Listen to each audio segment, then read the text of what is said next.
Hi friends, వీటిని నల్లగా అంటారు. ఇది మా ఇంటికాడ బొచ్చరు పారింది. ఎవరికైనా నల్లగా కావాలంటే దెబ్బ తాకితే పెట్టుకుంటారు. ఎవరికైనా నల్లగా కావాలంటే కామెంట్స్ బాక్స్లో పెట్టండి.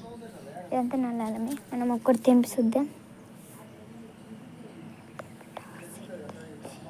ఓ తాత గుండు పోయింది టిఫక్ అంటారు కదా, ఇవి అవే. ఇవి ముట్టుకున్న దురద పెడుతుంది ఫ్రెండ్స్. దురదమా అనుకోకండి, దురదమ్మ కదా. ఎంత ముద్దుగా ఉందో చూడండి. ఫ్లవర్ చామంతి ఫ్లవర్ ఎక్క నాకు ముద్దించుకోబుద్ధి అవుతుంది, కానీ ఏంటిగా నాకు తెలియదు. నల్లాలో తెలియంది తీస్తాను అనుకోకండి. ఇగో నాకు తెలుసు. ఇంకోండి ఎంత ముద్దుగా ఉంది చూడండి. మధ్యలో ఒక ఫ్లవర్ పెడతా అది, కానీ ఎందుకు మనకని వదిలేసా. ఇప్పుడు పెడుతున్నా.